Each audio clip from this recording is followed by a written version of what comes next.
Hello, it's Gary here from Rise of the Gay Cinephiles. Throughout our video nasty season, a trigger warning will be in place for sexual assault, animal cruelty, graphic violence, racism and other forms of bigotry as we discuss these films from a very different time.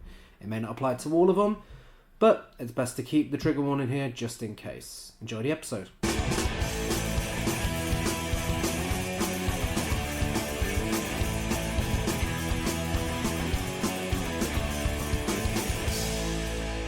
Hello and welcome to Rise of the Gay Cinephiles, the show where we, two gay cinephiles, watch way too many films, discuss various themes and eras of cinema. I'm Gary. And I'm Chris. For this season, as you will know by now, we are discussing all 72 films from the Video Nasties DPP List in alphabetical order. But before we get to the third and final part of B... Yes, B. As well as a little bit of C and the first part of D... What's new with Chris and Gary? Yes. What have we been watching? A lot. As Quite always. a lot, yes, actually. As always. For a change. Mm-hmm. So I personally watched Ballerina, and I would highly recommend that for anyone who enjoys a bit of silly action fun. Mm-hmm. We watched The Living End, our first Gregoraki film. Yeah, it's about time. I always was aware of Gregoraki, Mysterious Skin has always been on my watch list, and finally we're watching his films. We are. We started with that one, and yeah, I'm intrigued. I'm very intrigued as to where his other films go, and if they're all very darker John Waters, like that one was. Yeah. We watched two great pieces of Hong Kong cinema from the 80s, Righting Wrongs and On the Run.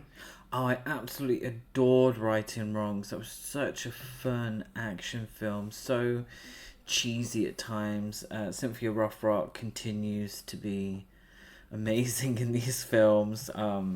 Love Yes Madame and such. But yeah, this was a great film. Yeah. So much fun. I actually preferred On the Run. Okay, yeah. There was just a film that genuinely shocked me. A much darker film. Yeah. Yeah, much darker. There's sort of two ends of the spectrum there. It was funny moments and a little bit of campiness at times, as there is with a lot of films that are a bit older. But yeah, great film also. We watched Toxic Crusaders, the movie. We did. Which is basically just a few episodes of the show. It is. Edited together, but fun. It was fun. I love a Saturday morning cartoon. And we watched Shiver Baby for the first time. That was phenomenal. Yeah. Yeah, hilarious. Loved the performances. Does a hell of a lot on a small budget. Really fantastic film. Really enjoyed that. And leading on to our new release spotlight of the week, of the 2 weeks, however you want to put it, I watched 28 Days Later for the first time, and 28 weeks later, guess what our new release spotlight is? Yeah. But yeah, 28 Days, 28 Weeks, I really enjoyed the hell out of both. 28 Days Later, it really is a groundbreaking piece of cinema. When it comes to zombie films, I mean, it changed so much. It did something new, definitely. It definitely did something new. You're a huge fan of Rec, and I think you could see the similarities and where maybe 28 Weeks Later had influenced Rec, and that doesn't take away from Rec, obviously. Yeah, I think Rec's a better film, but 28 Days Later, I just thought it was great. It looked like shit, but I feel like that added to the charm of it for me. We watched it on Blu-ray, and apparently the Blu-ray didn't do it justice. Because I remember watching it back in the day on DVD when it first came out, and it's just as good as I remembered. But I don't remember it looking like absolute shite. Like the Blu-ray, I don't know what they did to it, but it's not good, ladies. Yeah. And I think 28 Weeks Later is a good sequel, but it does not hold a candle to new release spotlight 28 years later, which is lying to you because it's actually released 23 years later, but you know. Yeah, that is how you do a sequel. It keeps elements of what worked in 28 Days Later and 28 Weeks Later, but it builds on them. It expands them into something so much bigger. Something with more heart, something more serious. Well, I mean, the first two are really bleak, but this is like really bleak and really serious, and remembers to be a good horror film as well. Yeah, absolutely.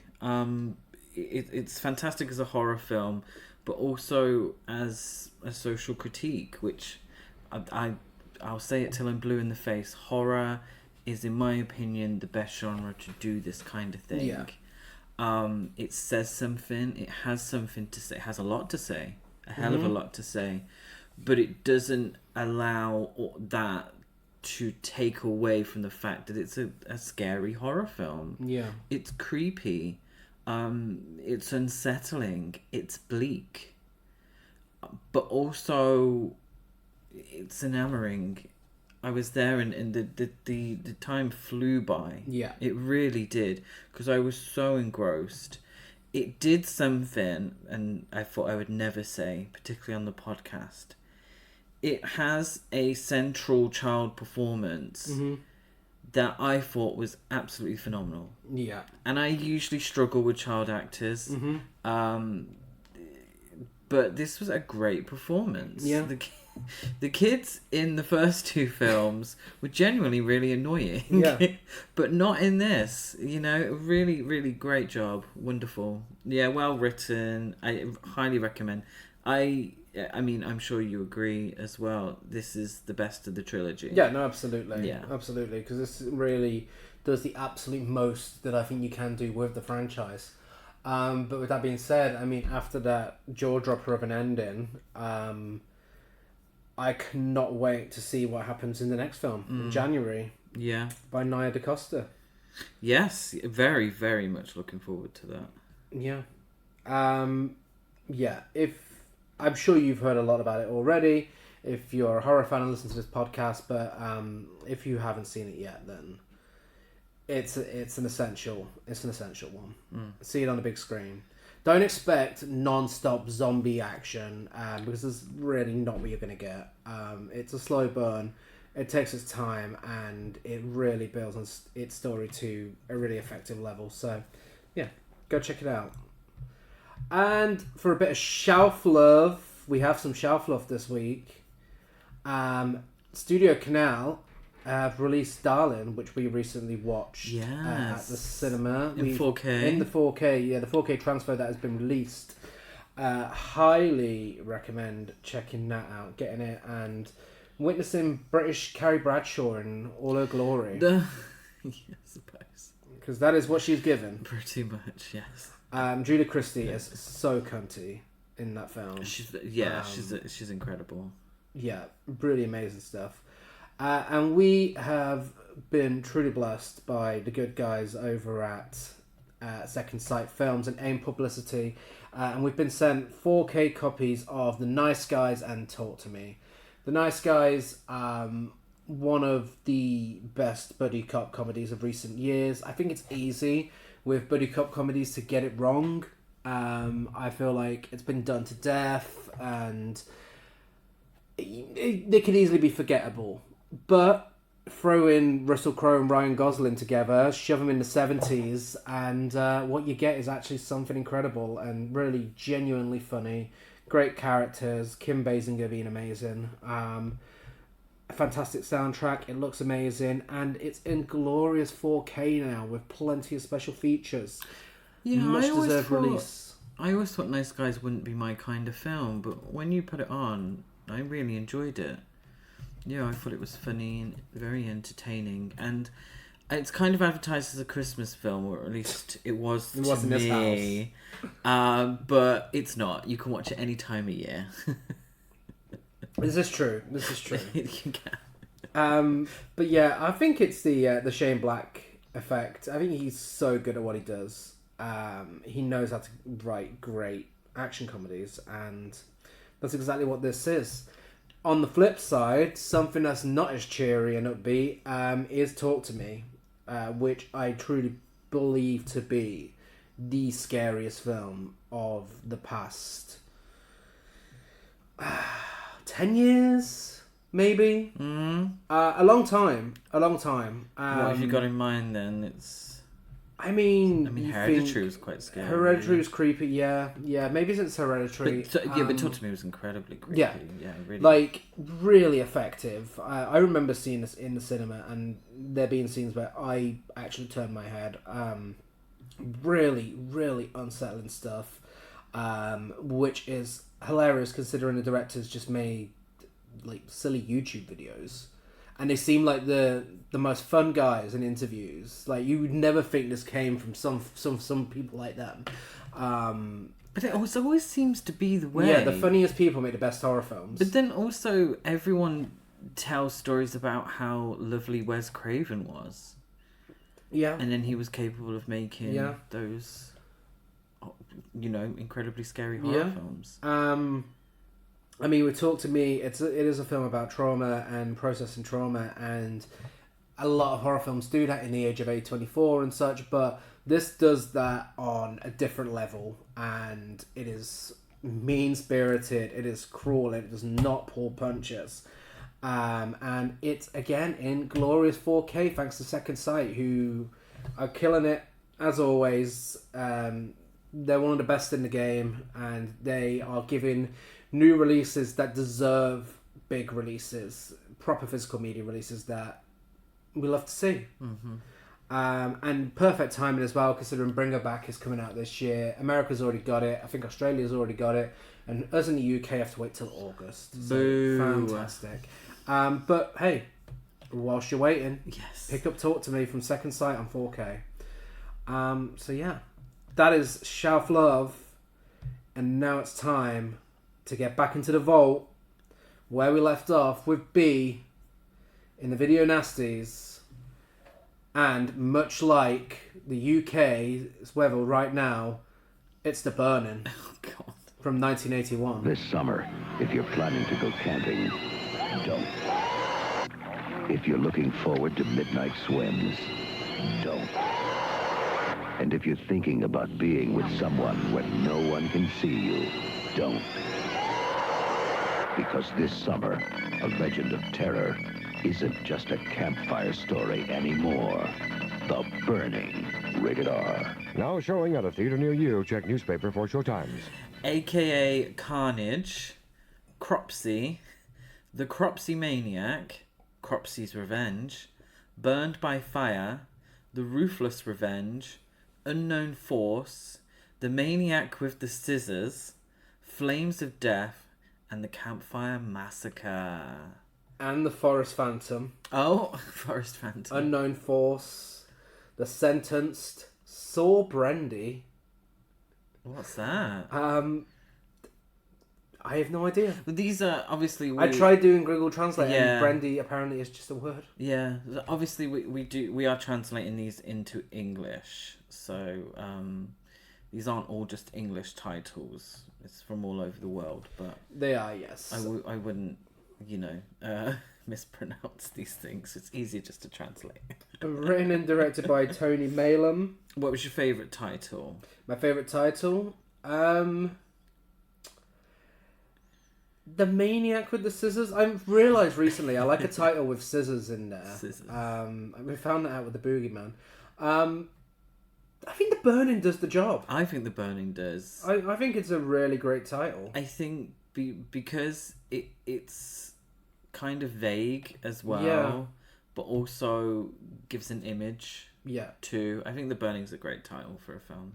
Absolutely. And it's written and directed by Tony Maylam. Sadly, co-written by Bob Weinstein and Harvey Weinstein.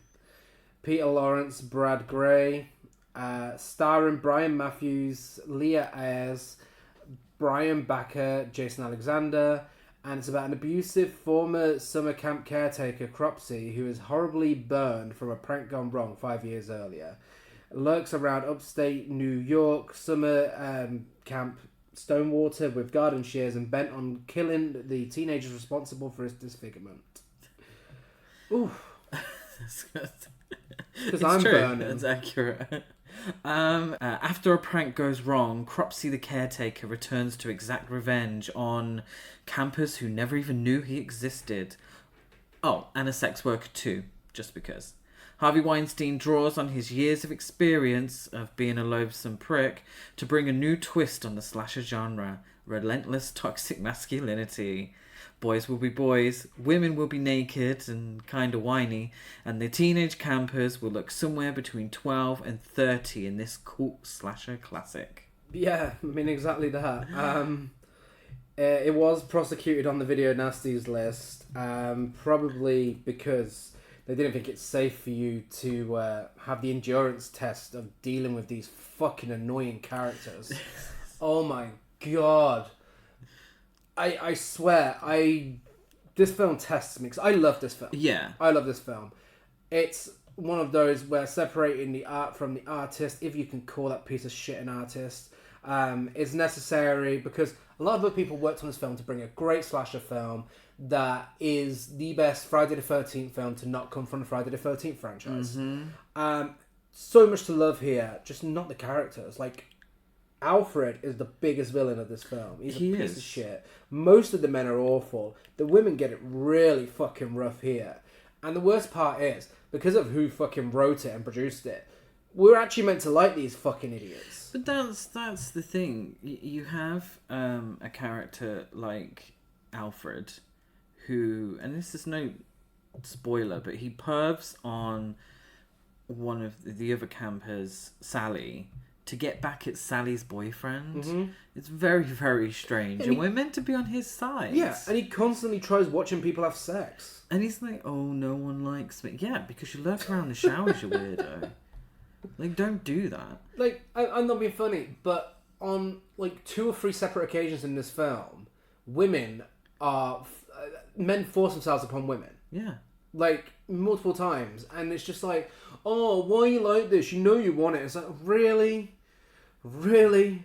Knowing what we know now, the script is very on the nose. But this is, yeah, no, absolutely. But this is, for me, quintessential campground slasher goodness. You know, this is, you know, Friday the 13th, people don't treat each other too great either. No. People are annoying in the Friday the 13th series. Even Sleepaway Camp, the campers are really annoying. You're kind of glad that they're killed. And this is almost comedic in a sense at times. Yeah. The way, I mean, the campers and the counsellors, they talk to each other like absolute shit. It's true.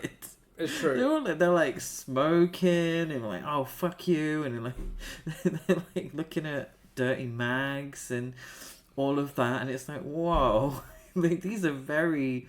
Some of them look 12. Yeah. Some of them look 30. Yeah. And they all act like they're 30.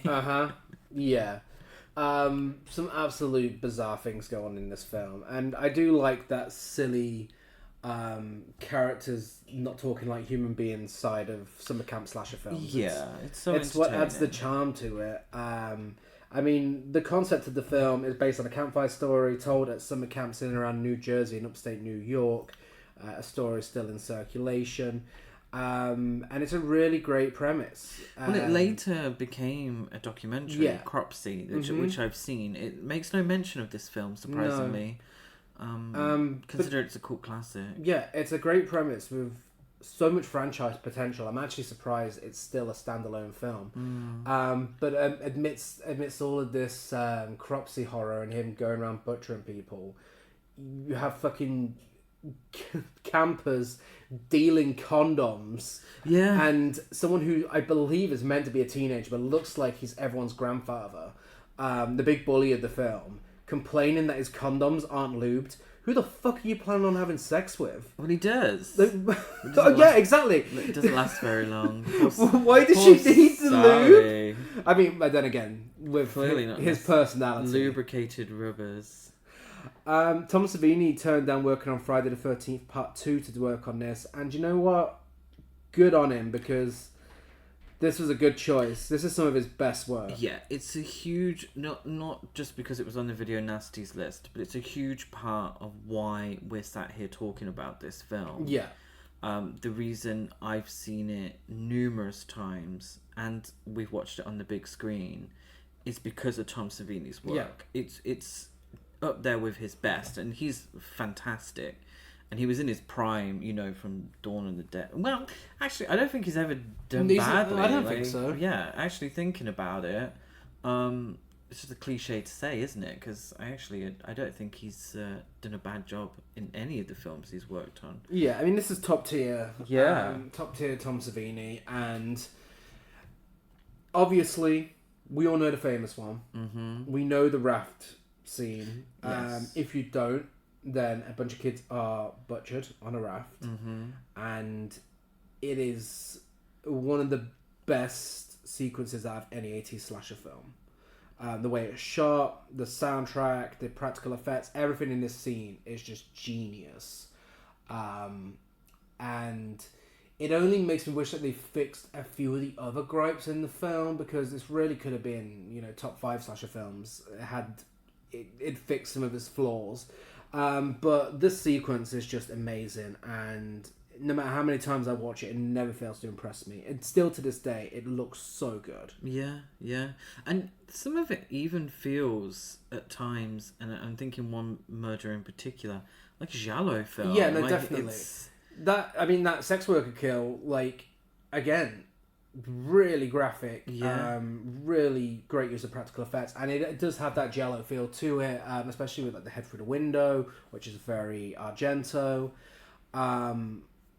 It's probably the second best kill in the film, but it's full of them. And you know, the raft scene is the popular one, but there's also so much else going on here. I mean, that soundtrack as well. Rick Wakeman, who was originally offered a percentage of the profits the film made, but decided to have a fee instead because he thought he had no chance of being successful. It ended up being the biggest grossing horror film in Japan. But Rick Wakeman's score is incredible. So good. And I feel like I've said this a lot more than I thought with these Video Nasties. This soundtrack is amazing. Like, we own it on vinyl. Yeah. Like, really, really good.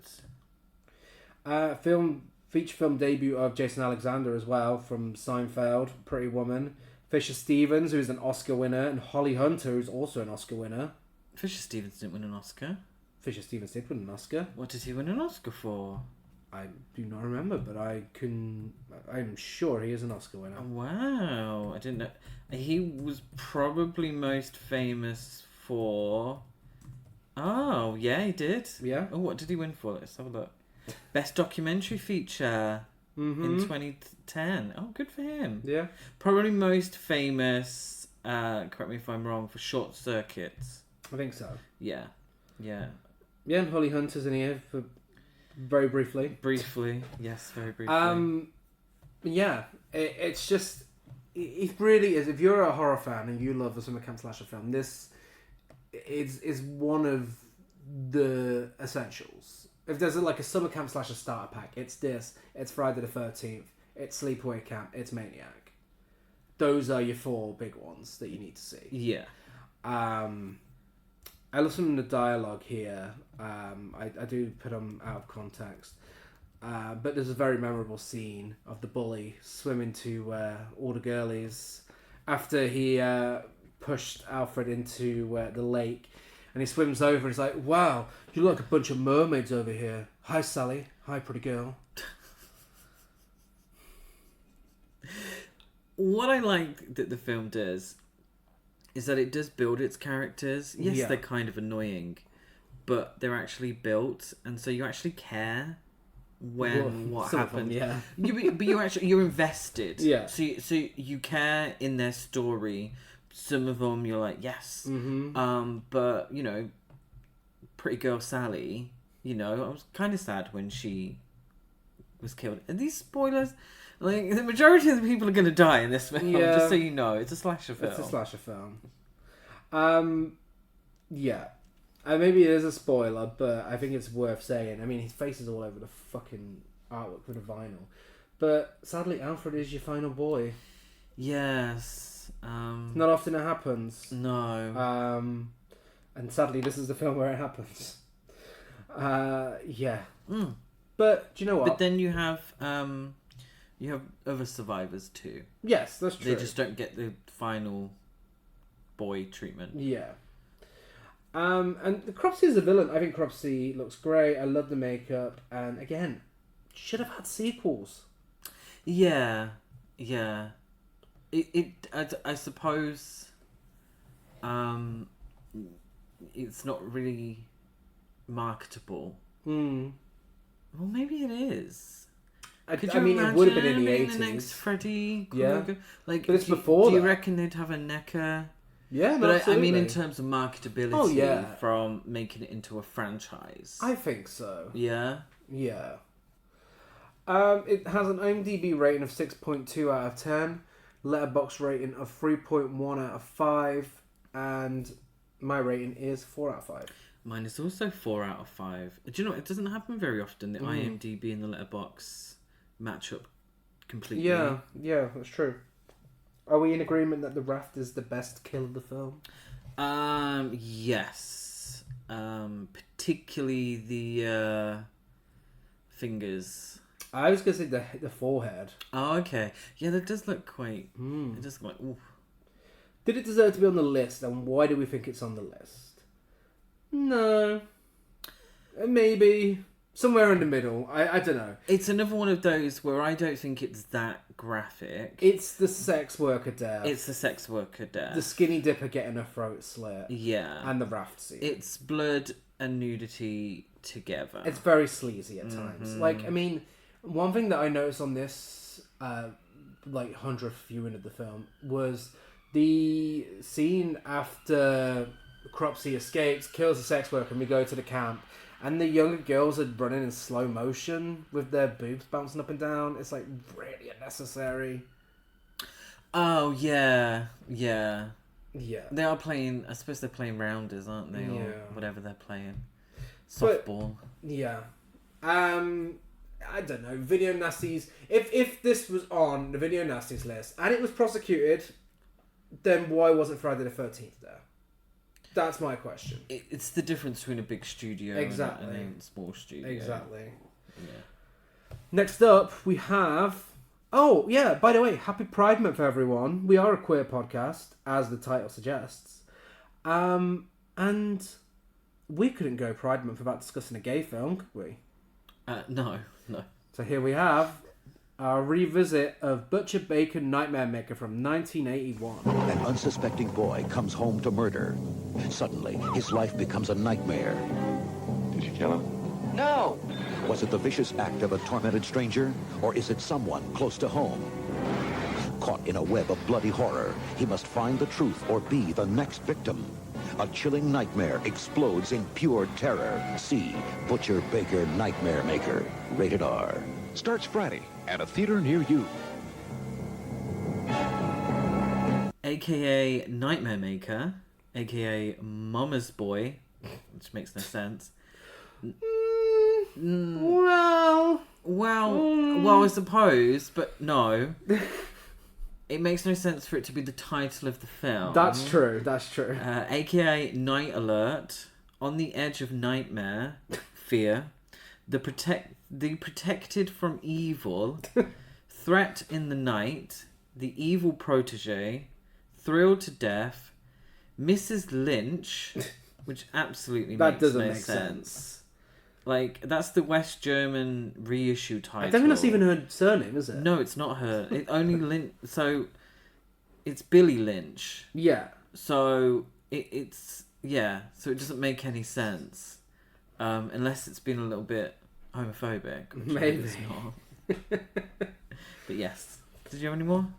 I don't. No. Butcher Baker Nightmare Maker is my favourite title. Butcher Baker Nightmare Maker is a fantastic name for a film. Even if it makes no sense. Yeah. Yeah, actually, that's true. Yeah. But in 2025, it would be Butcher Baker, Home and the Family Maker, and Schoolgirl Fantasy. The Song of the Summer. Yes. And it's written and directed by William Asher and Michael Miller. Written by Stephen Bremer. Boone Collins, Alan J. Gluckman. It stars Jimmy McNichol, Susan Tyrrell, Bo Svensson, and Bill Paxton. It's about an orphan teenager who finds himself being dominated by his aunt, who's hell-bent on keeping him with her at all costs. After the death of his parents in a gnarly car accident, Billy is raised by his aunt Cheryl. And now 17-year-old Billy discovers his love for basketball, hatred of shirts, and tolerance of homosexuals. Cheryl, on the other hand, enjoys pickling tomatoes, over-plucking her eyebrows, and murder. That she does. Let's get something clear right now. Susan Tyrrell, who has a interesting special feature on the Severin release.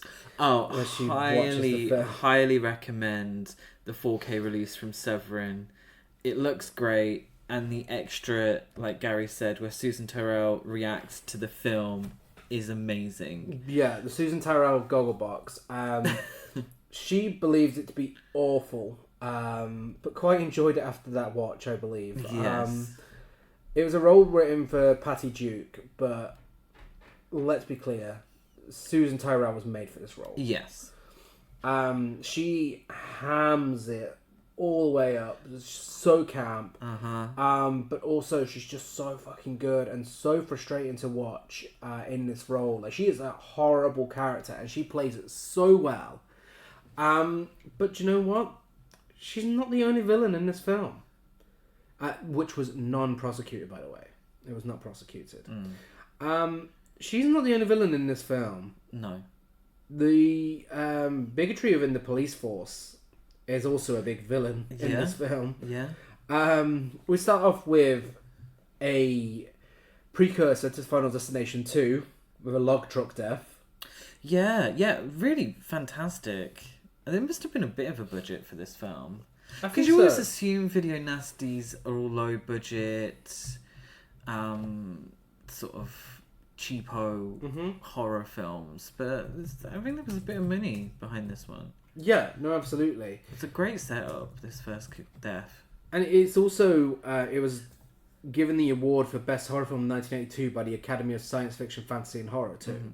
So this is genuinely a great film. And as I said, starts off with that, car sequence, something we'd later see in Final Destination 2.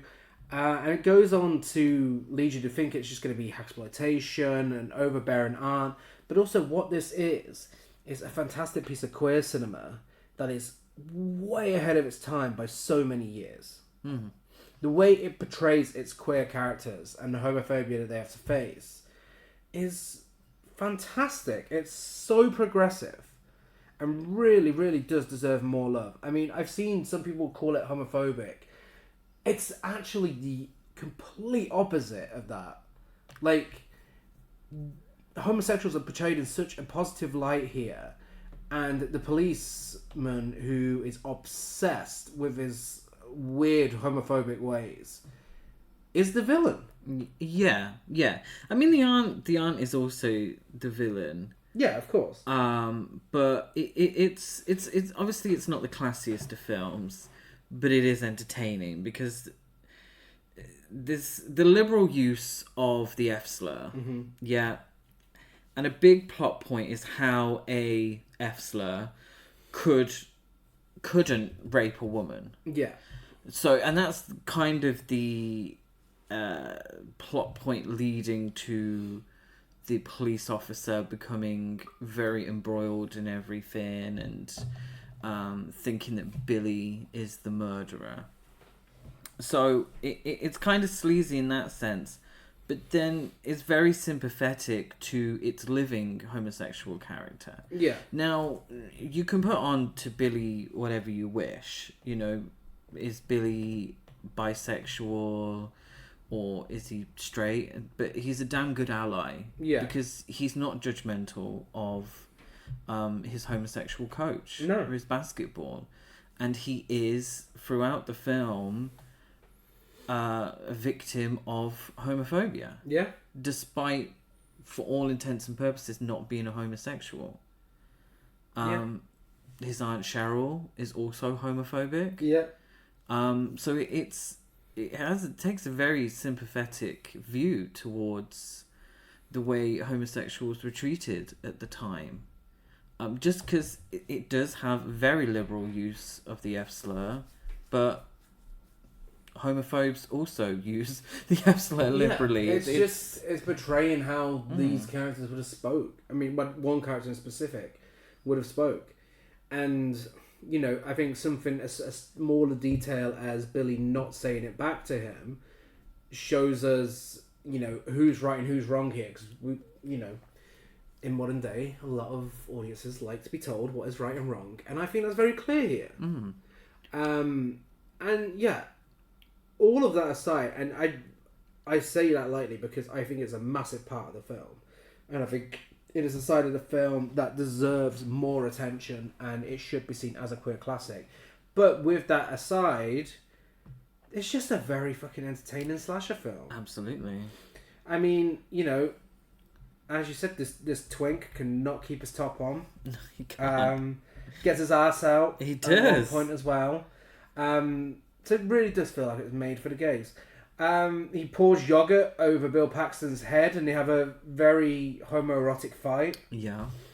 And we also get Julie, who's a great character, who stands up for homophobia and tells a cop that Billy is more of a man than he'll ever be. Yes, that's true. She's great. She was 30, playing a teenager. So good for her. Yeah. Yeah, she I think if I remember correctly, she went on to star in Newhart. So many of these films, like Gary said with The Burning, are early roles for quite famous actors and actresses. I can't remember her name, forgive me. But I distinctly remember she was always nominated at the Emmys. When Estelle Getty was for Golden Girls, so I remember her name because she was always nominated. Because I am a homosexual, I used to watch all the old Emmy clips of my favorite actresses winning, and she was always. What is her name? Oh, how embarrassing! I'm sure it'll come to me. But yeah, she's great. Either way, she's great. She's so good. I forgot her name. And we get some great death scenes. My favourite, personally, could have been the log truck. That's a close one. But for me, it's Sergeant Cook getting his hand chopped off. That's definitely the most... Wow, that's also kind of deserved as well. He's still... Is he homophobic? He's the better one. He's the better one. Yeah, maybe the slightly more sympathetic. I would say I would agree. Actually, I would agree. Yeah. Or the initial kill, just because of Susan Tyrrell's acting. Yeah. Yeah, her name's Julia Duffy, by the way. Right. Apologies for that slight tangent, but it was annoying me. But yeah, really fantastic, underrated slasher film that is go watch it. It has an IMDb rating of 6.3 out of 10. Letterboxd rating of 3.3 out of 5. And my rating is actually 5 out of 5 this time around.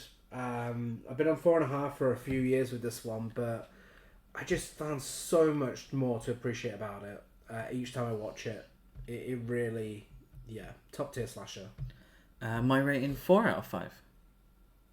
4? 4, yes, 4. Wow. Homophobe. Did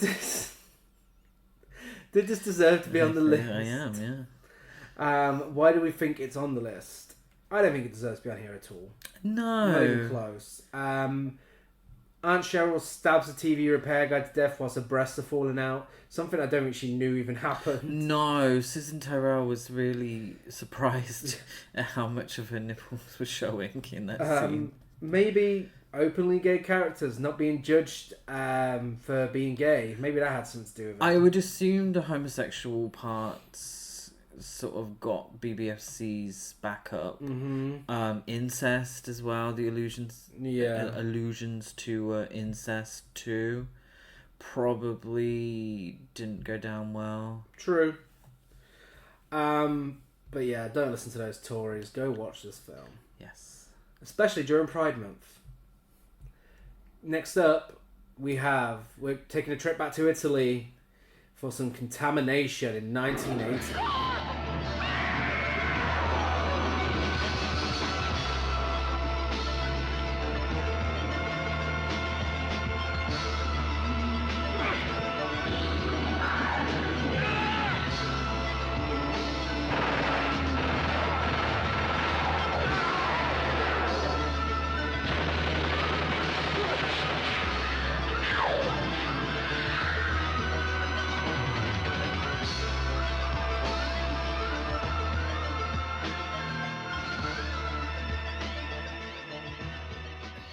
AKA Contamination, Alien on Earth, Alien the Killer Monster, Death Grip, The Ship of Death, SOS, The Earth is in Danger, The Offspring of Terror, Alien Drome, A Fascinating Adventure, Toxic Spawn, Asteron, Spawn of Terror, Pollution, and Infection.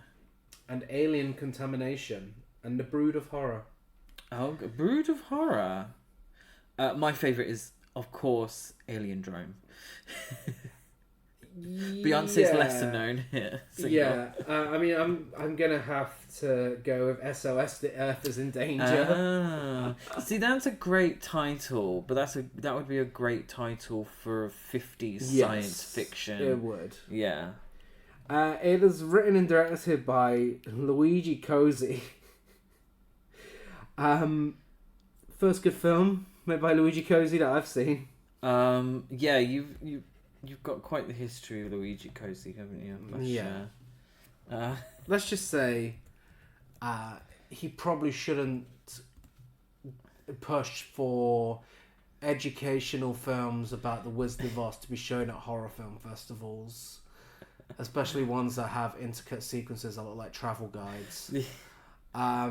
Check out Gary's letterbox for further details. Do not, because I upset many people with that. Oh, review. you did actually. But also Star Crash. You gave us Caroline Munro and was it David Hasselhoff in a Star Wars ripoff and made it fucking boring.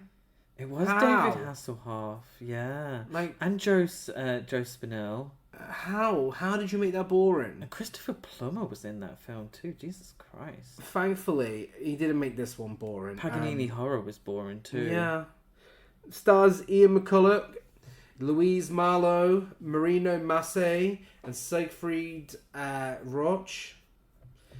I believe that's how you pronounce that. Premise: a former astronaut helps a government agent and a police detective track down the source of mysterious alien pod spores filled with lethal flesh-dissolving acid to a South American coffee plantation controlled by alien pod clones. In an effort to lower the price of eggs, Donald Trump sends astronauts to Mars, where they discover some very special green eggs. Unfortunately, these eggs are way past their best before. Did you enjoy the chestburster scene from Alien? Do you fancy watching it a dozen more times? Then I have a film for you. That's what this film is. That's what it is. It's that scene. It's John Hurt, chestburster, again and again. Yeah. Yeah. I mean, what can you say? That is exactly what this is. But it's also the film that gave us the incredible Colonel Stella Holmes, one of the greatest characters in cinema history. Or should I say, cinema herstory. This girl, Miss Thing, she turns up. She fucking means business. I can tell you some of my highlights with her. With her dialogue specifically. Don't call me baby, young man. To which someone does admittedly say, which is quite amusing. And don't call me young man, babe. The Hamilton shouting is quite amusing. You could just go stew in your own juice, wallow in your own pity. She says to someone, "You're just half a man." She gets an EastEnders slap and then says, "Now how about that trip to South America?" My favourite quote: "If I'm going to die with the rest of the world, then I want to have a nice dress on and clean underwear." Yeah, Don't we all? It's true. It's true. I mean, the other characters discussing her say what a waste of a good woman. I disagree. The complete opposite, actually. She is a great woman, and it's not a waste at all. She manages to have a shower without getting her hair wet, and then is stalked by one of the mumbling eggs. We'll get to the mumbling eggs. One of them stalks her whilst the two dull men gear up to looking like they're going on a date together. And she just stands around the bathroom and says, "Let me out of here, there's an egg." Yeah, Queen. she's by far the most interesting part of the film, and I think it's kind of a testament to our taste level that you give us a strong female character, and you know we're invested, because the rest of the film is pretty boring. Let's be. Do you not? I not don't. think? This is one of Cannon's finest. But it kind of goes for me. It goes into like espionage stuff. See, the deaths are like really repetitive. Okay, I mean, I'm not giving this 5 stars. Let's make that something clear. But for me, I love the melodrama that comes with these shitty Italian horror films from the 70s and 80s. Especially when it's accompanied by such a bad dub like this is. Yeah. It's so funny. And when you've got Stella Holmes there as well, it's just thoroughly entertaining. And do you know what's really bugging me? What? I could have sworn this film was funded by Colombian drug lords. Oh. But I can't find it in my notes. Oh. I can't find it in my notes. Which of these video nasties this week was funded by Colombian drug lords? Because it's not this one. Devil Hunter? You'd think so. Devil Hunter makes sense. No. I'm going through all of them right now, and I can't find this film. Oh no. This is so annoying. Am I giving you a spoiler for next episode, maybe? Potentially. No. A film on this list was funded by Colombian drug lords. Okay. And it's going to bug me until I realise what it is. So I apologise to anyone listening expecting professionalism, because... Once you do that, let's talk about the eggs themselves. Yes, the mumbling eggs. The mumbling eggs. There's one scene, and this is on Mars, where it's where they discover the eggs. But I don't know what they've done. I don't know if it's hand-drawn or something. It is this film. It is this Okay. film. Sorry to interrupt. According to Luigi Cozzi, the film was partially funded by Colombian drug dealers. When the film made money, they were very pleased with their investment. There we go. That's fucking ridiculous. Which part? The fact that the film made money, or...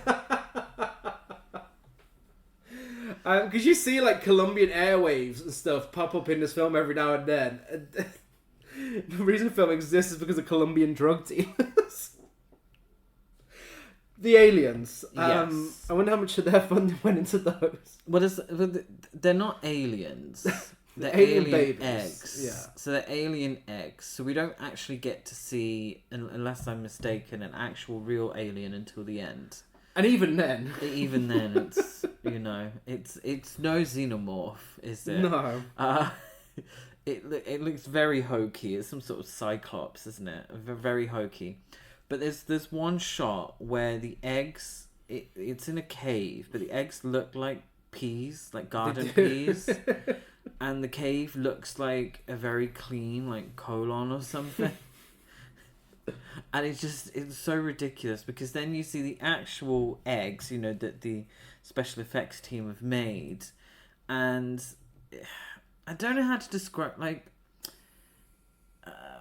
what's the frog spawn? But also, Okay, like, it's when you going cut for- a passion fruit in half. Yeah, it's going for the face hugger pods from Alien. Yeah, of course. That's what it's trying to look but it's like jelly, Yeah. like... And they don't. There's no face huggers because there's no actual aliens. It's just that you have a little sniff of it. Yeah, and it makes you then explode. Suddenly you. Well, I think it's this. It's kind of your chest and stomach. Mm-hmm. Because the effects, and it's good. It's fun. It's silly. It's campy. But like they have a little sniff, and then suddenly they look really boxy, and then like you can tell that something's been added, some padding to them. And then half of them don't. Like you would expect someone to react, like screaming, shouting, like my insides have literally just exploded. And it's kind of like they've just been shot. Like, Yeah. Let's make something clear right now. Every single one of those body explosions is the best kill because it's all we get. It's all we get. And they mumble. Like literally, the eggs. They're like. It's like Cousin It. Yeah. Like I don't know why they're making these fucking noises. Luigi Cozzi's first script for the film was titled "Alien Arrives on Earth," making no effort to hide that his inspiration was from Ridley Scott's Alien, and that this was his idea for that film's sequel.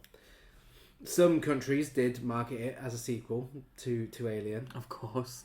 What do you prefer, Contamination or Aliens? Actually, I prefer Alien 2. On Earth. On Earth. That's a throwback. That was our very first episode of Horror Cult Trash ever. Yeah. But I, of course, prefer Aliens. Yes. This is Italian, set in New York, of course. Uh-huh.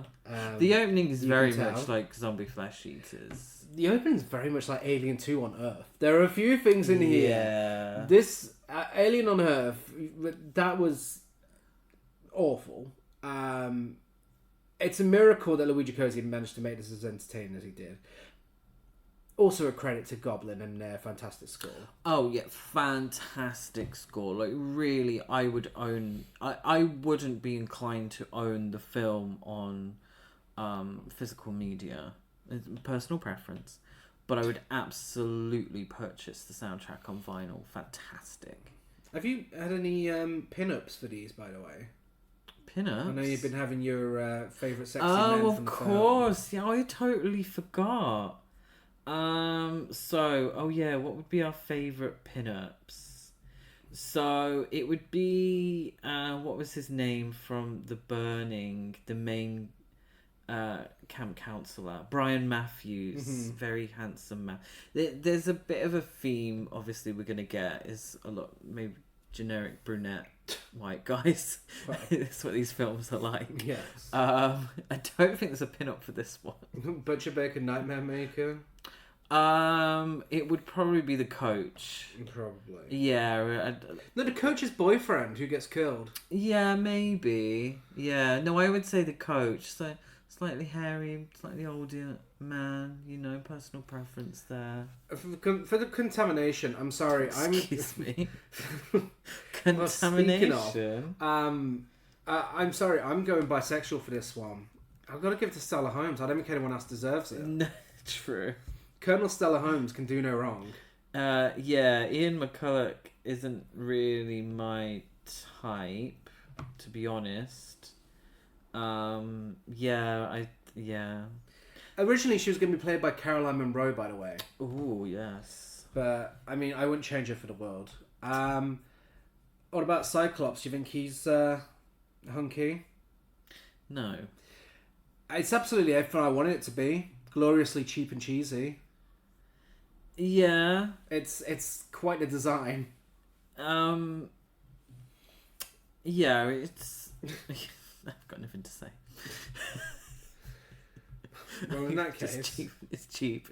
It's cheesy. It's fine. Well, it has an IMDb rating of 5.1 out of 10, harsh. Letterboxd rating of 2.7 out of 5, harsh. My rating is a generous 4 out of 5. That's generous. My rating's 3 out of 5, and that slightly higher because of that fantastic soundtrack. Yeah. Fantastic score by... Well, they didn't call it Stella Holmes. the Goblins. The Goblins, yes. Okay, the reason it didn't get 1 is because of Stella. Yeah, that would have made it 2, and then 3 is for the sound, the score. What? Can I ask a question? Yeah. Completely off topic. Would I say score or soundtrack? Score. Score. Yeah. As if I haven't been It's a watching score films made for for the decades. film. Yeah. I never Soundtrack's said I was an more expert on these Yeah, things. soundtrack I'd say more needle drop, but either way, both work. Yeah, I think so. Did it deserve to be on the list? No. Why do we think it's on the list? I don't even know. It's I don't even know with this It's one. exploding stomachs. Again, Alien. Yeah. Why yeah, is yeah. Alien not on there? Because of budget. Yeah. Stupid. But then the Absolutely stupid. explosions are pretty dry in themselves. It's now a 15 in the UK. Uncut. Uncut. Yeah, there's absolutely no reason why this should have been on the list. Yeah. Next up, we have Dead and Buried from 1981. From the creators of Alien, terror brought down to earth, dead and buried, fear so intense it will stay with you to the grave and beyond. Dead and Buried. Also, by the way, if you're noticing that there's a lot missing from C, you may also notice that they're all cannibal films. You'll be getting all of those next week, because why not give a whole episode to them? Absolutely. But yes, Dead and Buried, 1981. AKA The City of the Living Dead. Reincarnations. The Awakening of the Dead. The Living Dead. Working titles were The Son of Zombies and The Wizard of Metamorphoses, which I quite like. That's I quite like good. That one. Dead and Buried, though. Dead and Buried is a great title for a film. Directed by Gary Sherman. Great Gary representation. Written by Ronald Shusett, Dan O'Bannon of Alien fame, Alex Stern and Jeff Miller. Starring James Farentino, Melody Anderson, Jack Albertson, and Robert Englund. And it's about Sheriff Dan Gillis, who investigates eerie deaths in a sleepy coastal town. Yes, in the small coastal town of Potter's Bluff, a deadly secret is being kept. Yes, the coroner drank Willy Wonka's fizzy lifting drink without his permission. Oh, and they're all reanimated dead people. Of course. Was not prosecuted. No. I watched this for the first time when I was like 12 or 13. Wow. When Anchor Bay released it on DVD, and I liked it back then. Certain parts scared me.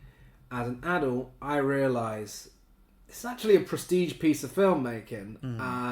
A really fantastic, underrated, underseen 80s gem that deserves so much more love. Yeah, I think it's a real shame that it was on the Video Nasties list, because it gives it... people assume it's a certain kind of film. Cheap, maybe flashy, lurid, or, you know, all of that business. When really it's a lot more subtle overall than that would allude to. There are moments of violence that we will get into, but they shock more because of the rest of the film. Yeah. Which is almost at times, in my opinion, felt like an adult version of a Goosebumps episode, or like a Twilight Zone episode, which I really enjoyed. It's about a mystery investigating. It's about the police officer and what he uncovers. I think it's because we've been watching it recently, but it's given Murder She Wrote. It was. Because coastal. It's a coastal town, and it's given, you know, a little village of people, and everyone knows each other, and it just feels very Murder She Wrote coded. But it has a very dark underbelly in there, and I love films that do that. You know, one of my favourite films, Blue Velvet. The reason I got into cinema is about the underbelly of the seemingly perfect towns in America. Yeah. Or suburban, or, you know, these places. And it can be a allegory for other things, or it can just be a really truly spooky, scary time. Yeah, I mean, it does feel like a precursor to Twin Peaks at times. Yeah. It would make a fantastic triple feature with Messiah of Evil and Strange Behavior, which are very much in the same vein as this. Yeah. It's I don't know what the term is for, because it's liminal spaces, but they tend to be indoors. Yeah. But it's like outdoor, where everywhere feels very empty, and it's creepy because of that. Yeah. You know? Yeah, I mean, I'm sure there's a term for it. Gary Sherman purposely avoided letting the colour red be visible in any scenes or the sight of blood during murder scenes. You know, there are scenes where the taillights of vehicles are replaced with purple lights instead of the normal red. The beach scene at the beginning was actually shot on a really nice day, but they made it look gloomy. They did everything they can to build such an atmosphere in the film. Dan O'Bannon disowned it, claimed that he didn't actually have that much of a part in writing it. And Was that disowning, or was that just being honest? no, I mean, that I'm shortening it down for you. He disowned it. Oh, he didn't like the film? No. Oh, okay. The film suffered a lot of interference as well from PSO International, who was the third financer who brought out the second financer, Aspen, who in turn had brought Guinness, the original financer. Oh. PSO wanted... Guinness, I believe so. the alcoholic drink. Okay. PSO wanted to emphasise gore over comedy. Gary Sherman completely disagreed. As a result, numerous scenes were cut or shortened, and 2 scenes of graphic violence were tacked on at PSO's request: the killing of the fisherman and the acid death of Doc. The fisherman was done by Stan Winston, but they couldn't get Winston back to do the Doctor. Stan Winston has certainly not disowned this film. He's so proud of it. And the special effects went beyond creating gore for the film. There's a specific scene with a needle to the eye where the body cast lying in George Lemoyne's hospital bed was actually a mechanical dummy built by Winston. It looks amazing. So real. And this scene is absolutely revolting. It makes me feel sick every time. It's really, probably the most famous scene. Yeah, stomach churning stuff. And it comes about so randomly as well. And that's one thing I find with this film. A lot of it's very unpredictable. A lot of it kind of comes out of nowhere. You know, the horror elements specifically. Like, that didn't feel like it had much of a build-up. Nurse walks in. Within a minute, the needle's in the eye. Yeah, it's playing on expectations. Yeah. So you know that she's going in to kill him, but you assume that she's going to be sneaky about it. You assume that she's not going to be so brazen, and she's going to sort of, you know, maybe tamper with some equipment or anything like that. Because he's very severely burnt anyway, so it's unlikely that he's going to survive anyway, but she needs to finish the job in a violent way, which is to stick a needle in this fucking eye. Like, Jesus Christ. You know, playing on those expectations from what we've seen before, and then it becoming something so shocking and violent. And it's best kill of the film for me. Absolutely. Janet's cape and hat combo is the best outfit of the film for me. Cape and hat. That is quite a combo. She looks like Margaret White. Oh, she does. Oh, what did I say? Oh, Faye Dunaway would look amazing in that outfit. Yeah. And then we get Grandpa Joe as a mortician, who at one point gives a queen a glow up for free. Yeah, yesifies a corpse. And it's like, I don't think he's queer coded, but he's very, very proud of the yesification that he gave that corpse. Yeah. He's great. He'd do great on the makeover challenge on Drag Race. Yeah. Definitely. Yeah. But yeah, Grandpa Joe, creepy as fuck in this film. And Lisa, the character on the start of the film, she gets a cunty photo shoot turned into a trap. She does. I love that. That really, but that again, it really lures you into a false sense of security. You think that these two are gonna shag, really. Yeah. You're like, oh, saucy little star. to the film. Very nice. And no, it goes somewhere where you're not expecting it to go. Yeah. And again, to be so sort of open and blatant about it too, makes it even creepier. You know? I'm sure we've all had similar sort of nightmares. Yes. Like this film, you know, being chased by a group of people or being somewhere where you think you're safe and you're not. Yeah. And, of course, Robert Englund's here, very briefly being creepy. Yeah, very small role for him, actually. But he does what he does best. And again, I keep saying it, but it's the truth. Great score. Phenomenal score. Yeah. Really want it on vinyl. Really fantastic. From Joe Renzetti, who would go on to compose the Child's Play theme. Yeah. But yeah, really, really well done with this one too. Ooh. It's the highest rated film on this episode. It's 6.5 out of 10 on IMDb and 3.4 out of 5 on Letterboxd.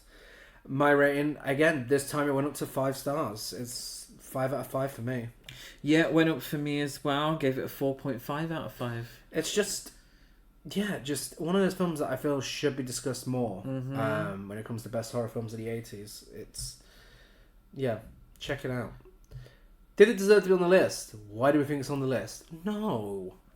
It's obviously just a very well-made horror comedy. Like, the director's intentions for it to be a comedy are clear at many points throughout. But I don't think it would work as an all-out comedy. Not as an all-out comedy, no.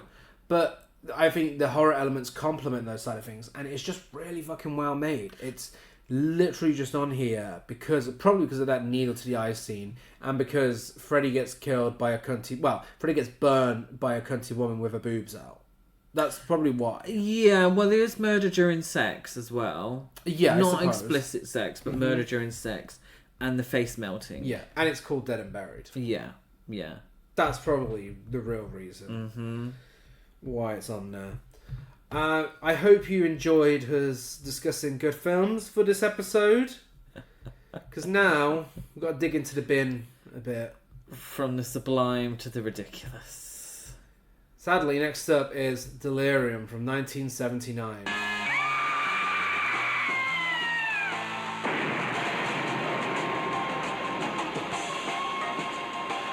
But you're talking about killing an innocent girl. Now, this organization was formed to protect the innocent. Friends?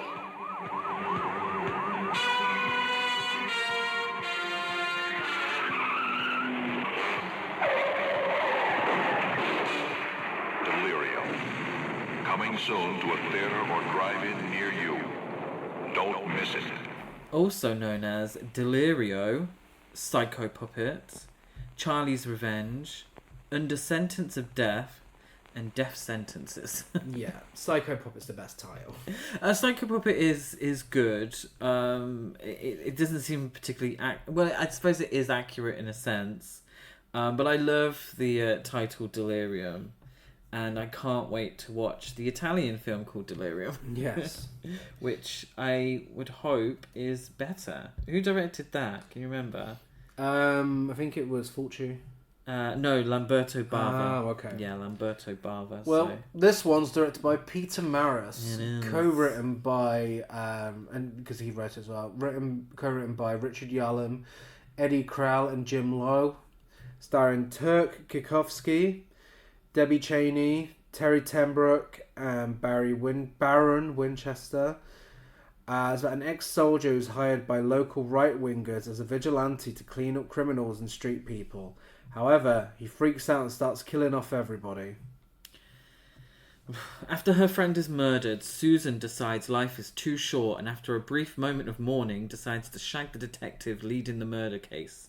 Susan eventually ends up embroiled in a very boring and confusing situation that I generally cannot be asked to explain. Yeah. This is a film of two halves. Yeah, and and I don't know if this is the intention, if you've read that it is, but it feels like two films that have been spliced together to make a feature-length film. Yeah, I mean, that is exactly what it feels like. Yeah. I haven't got any trivia for this film. No. There's not a lot about it. No. It kind of just exists. 88 Films released it. It wasn't prosecuted when it comes to video nasties. It just exists. Yeah. And it's just really fucking shit. Yeah. It has the 70s cop music soundtrack, which when I heard that, great, here we fucking go. This is going to be really fucking funny. This is going to be great. One of the most entertaining things about this film, one of the most baffling things in 2025 as a man who lives in the UK about this film is the fact that the Mastermind theme plays while someone is being sentenced to death. Yeah. Well, throughout the whole film. Yeah. The whole film. Whenever someone's being sentenced to death, they play the Mastermind theme. Yeah. What the fuck is that about? Yeah. But it's... I thought it was written for Mastermind, which is, for anyone unfamiliar, is a television quiz show here. It would be like the Jeopardy theme being used in a film. It's very weird to hear in that context. Essentially, the plot is this guy, he comes back from Vietnam, and it's obviously had an effect on him, and it's turned him into a killer. Yeah, and he murders random women. He goes around wherever he's going around, and he seemingly only encounters blonde women. Everywhere he goes, he only encounters blonde women, and he murders them. Mostly off screen. Like, it's not even that violent, not really that gory, but we get flashbacks to Vietnam as well, and it's clearly not filmed in Vietnam. Incredibly poor taste. Yeah. Really, really poor taste, because it absolutely links directly him being a soldier in Vietnam to him being a serial killer. And then these people, whoever they are, I don't know, far right people, who cares? I stopped caring halfway through this film. They use him to get rid of who they see as degenerates. But then they never share a scene. Do they? No, I don't think they do. They don't share That's a the weird thing, scene. yeah, because that mixes its slasher thing with its cop thing, with its Vietnam thing, and it could have said something. It could have. Yeah. But it just gets so lost with trying to mix all these three things together that... And it thinks it's more clever than it actually is. Let's put that out there, because that's the truth. And it just fails to say anything or do anything interesting at all. The performances are all shit. Everyone's half-hearted. No one wants to be there. The guy who employs the serial killer, he's plastered all over the posters for some reason, like he's the main character. It's just a mess. It's just an absolute mess. The kills are fine. Pitchfork to the next best one, probably. Practical effects look alright in some scenes. Everything else, even the cinematography is dull. The soundtrack tries to make up for it. It fails. It's just painfully boring. I found it incredibly boring. I did enjoy the fact that the police officers were so laid back. Like, hilariously laid back. Like, she's the corpse is in the room, and he's trying it on with the roommate. Yes. But it's to me, it was just a mess. A really mess. I don't remember, despite having watched it fairly recently and making notes, I'm like, I don't know what the fuck was going on. It's definitely a case of I would have switched it off. Yeah. If we weren't watching it for the podcast, I would have switched it off. So unfortunately, it is a case of I've started, so I'll finish. Thank you. Thank you for the Mastermind quote for anyone who didn't get it. IMDb rating has got a 4.6 out of 10. That is Goodness generous. Me. Letterboxd gave it a 2.6 out of 5. I gave it a 1 out of 5. I, for some reason, gave it 1.5 out of 5, and we've just discussed it, and I'm like, why the fuck did I give it that? You give that? And that's the importance of mulling these things over. You know, I never give a rating without giving it full thought. Well, I would probably put that down to a 1. Absolutely. Did it deserve to be on the list? Why do you think it's on there? I mean, the graphic war violence, the war veteran committing crimes, and a woman being drowned while skinny dipping is probably why it's on there. Yeah. Did it deserve to be on there? No. No. Come Some on. kids find a dead body as well. I think that's kids and dead bodies together. That's probably why it was on the list. But the kills are pretty dry and the plot's pretty dry. In terms of best hunk. I think the police officer that gets with our what was her name? Sally? Yeah. Yeah. Did you have him for Dead and Buried? Oh, absolutely, photographer. No. The photographer looked like did you remember EastEnders? Sharon, where she got with her stepbrother. Yes, I know. Oh no, because she was adopted. So yes, so Sharon was adopted. What was his name? Dennis. Yes. Yeah. Oh yeah, very handsome. Yes. Sadly, this brings us to what I truly believe to be the worst video nasty that we've seen so far. One of my top 5 least favourite films of all time. It's Devil Hunter from 1980.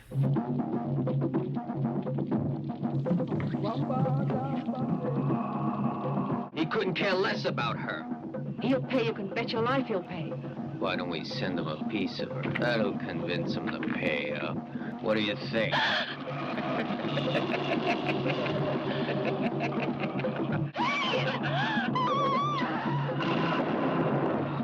That's our island.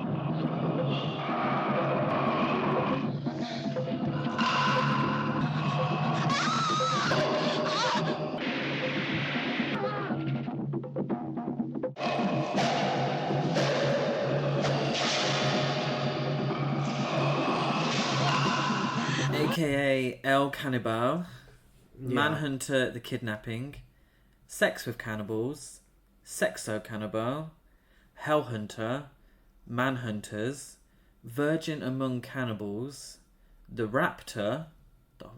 What? Why the fuck was it? The Hunt for the Kidnappers, and what I believe to be anyone with good taste believes to be an absolutely disgraceful title, Mandingo Manhunter. Yeah. My favourite, I think Sexo Cannibal. It's fun to say. Sex with Cannibals. It's fun to say, Sex with Cannibals. I mean, The Devil Hunter, it doesn't quite make any sense. it doesn't make any sense. Sex with Cannibals also doesn't make sense. No. But Sexo Cannibal, I feel it's just nice to say. Yeah, sure, we'll whatever. Who fucking cares anyways? Piece of shit. Written and directed by Jess Franco, director of last episode's glowing review film Bloody Moon. This time he's in the disguise as Clifford Brown. Clifford Brown. He didn't hide himself for doing the score though. He's proud of that. Co-written by Julian Esteban, starring Al Cliver, Ursula Buchfellner, Antonio Mayans, and Antonio Di Carbo. And the premise is a young woman modelling in South America is kidnapped for ransom in the jungle when a Vietnam veteran is going to rescue her, only to find out that the jungle is filled with cannibals. The Vietnam double bill. International beauty and successful model Laura is snatched from her sexy bubble bath and held for ransom in the South American jungle. Unfortunately, good taste is also held for ransom when Laura and her kidnappers stumble across cannibals and poor pacing in this dire excuse for a horror film. Yes. Let's make one thing really fucking clear from the get-go. This film is 1 hour and 42 minutes long. There is no reason on earth for this film to be 1 hour and 42 minutes long. Ridiculous. Yeah. Let me tell you the best thing about this film. There's a scene early on, very early on, where this model is being photographed outside of a hotel. And a reporter says, "What's your opinion on the men in our country?" And she says, "I have no opinion of men. I just love them." And he says, "Oh, I see." That's it. There's nothing else good in this piece of shit film. This racist, boring, fucking absolute slog of a film. I don't know if Jess Franco is trying to give us a bit of social commentary with the opening credits, as we see glamorous people living a happy life versus someone go through a horrific time in the jungle being hunted by a tribe. If he is, it's not clear. I wouldn't give him enough credit. And this is with Jess Franco. He made a lot of films, and for what we've seen so far, it's a mixed bag, isn't it? I mean, he did do Vampire Killer Barbies. He didn't did. he? He did. Which is one of your favorite. Yeah. So bad it's good. Camp classics. So I think he just. By all intents and purposes, from what our research, he was just told, no, you need to make a cannibal film. Yeah. The cannibal films are hot at the moment. You need to make one to do it. And he just made this mess. Yeah. For all its offensive, and there's a lot of offensive stuff, it's pretty dull overall. It is. The kills are dull. This is boring people walking around a jungle whilst a devil, I say with quote marks, watches them with his ping pong ball eyes. And I shit you not, the demon's bug eyes were created with ping pong balls that had tiny holes poked in them that allowed the actor to try and see. This man walked around with ping pong balls for eyes and his willy out for Jess Franco. For what? I hope he got a good fucking payday. I hope so too. As Gary mentioned earlier, the racial aspects of the film are incredibly iffy too. Yeah. Like, the tribe appears to be made up of African, Spanish, and Latin American men and women, and it's very much the white knight saving the white maiden from the awful tribal people who, you know, aren't modern, they're stuck in the past, and they're cannibals, and they pray to a god that isn't, you know, the Catholic god or a Christian god and such.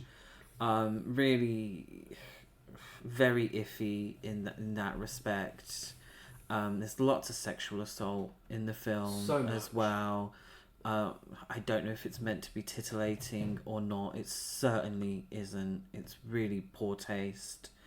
And there's one thing, it's absolutely ridiculous, but a hell of a lot of films did it.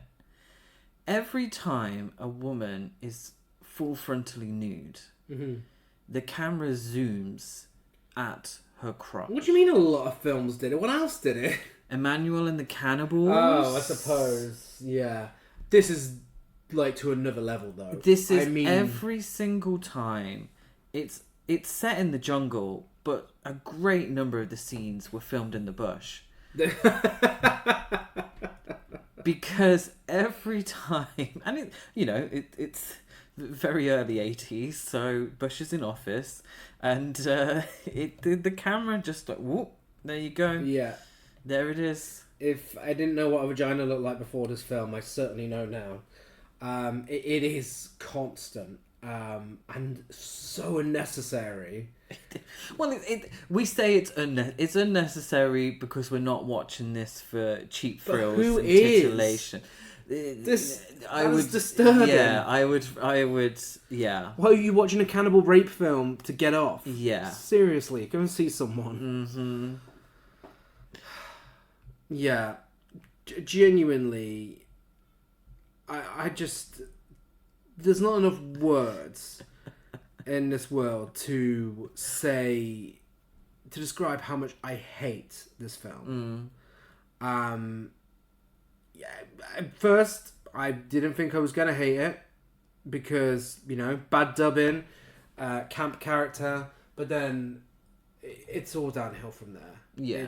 There's nothing even that brief scene, there's nothing redeemable about this absolute piece of shit film. And I'm so glad we never have to watch it ever again. Yeah. What is wild to me, the IMDb rating. By the way, this is a precursor for next week's Cannibal episode.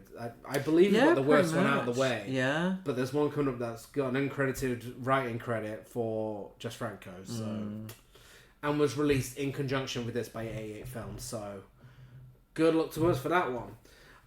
IMDb rating, 3.5 out of 10.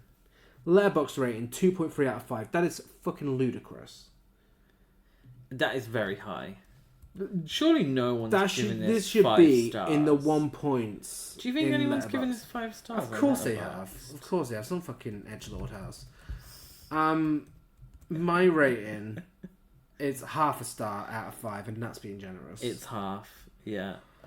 18 people gave it 5 stars. Lovely. Did this deserve to be on the list? Why do we think it's on the list? A gigantic yes from me. It did deserve to be on the list. Absolutely. No one needs to see this shit. Not only is it massively racist, but it has so much rape, nudity, and other forms of violence mixed with nudity. Just fuck this film. Fuck this film.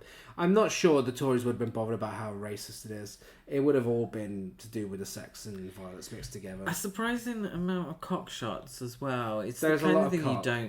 you don't get. It's the same cock, but True. you see it many times, many different angles too. So Yes. I'm sure that didn't please the BBFC.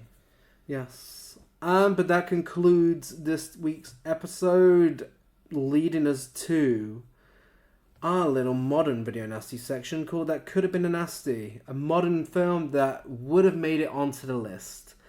I've gone with, in celebration of Butcher Baker, Nightmare Maker and The Burning, I've gone with Porno, which is a slasher film, and it has queer characters. And the BBFC, if it was still run by the same people, absolutely would have shoved it in there, especially just for its name. Would you say a little known film that I watched? And it's little known, it's on a small budget. Yeah. Do you know the BBFC loved that back in the 80s? That's good though. I definitely recommend the film. My choice is In a Violent Nature. Yes. So last year. Pretty much a remake of The Burning. Yeah, yes. But incredibly violent. Yeah. Incredibly violent. Seen from the perspective of the killer. Yeah, I don't. If you've seen the film, I don't need to. Yeah, I love it. It's a great film. Yes, it is. You can find us on all social media by searching the name of the podcast. Any of you could go give us a rate, review, and subscribe wherever you listen to this. We'd be so grateful. This week is also Gasp Horror Film Festival in Manchester, which we are running, and there are a small number of tickets left. Gasp Horror Fest social media. Go check it out, and come say hello. If you see us this weekend. Next week, as we've hinted at throughout this episode, it'll be C is for Cannibal. We'll be discussing Cannibal Apocalypse, Cannibal Ferox, Cannibal Holocaust, The Cannibal Man, and Cannibal Terror. Yeah, that's a lot of cannibals. We've only seen 3 of those, and I loved all 3. Yeah, that's true actually. And out of the 2 left over, there's only one that I'm excited for. And it's not Cannibal Terror. But yes, we'll be back at the same time in the same place with more nasties in 2 weeks' time. Bye.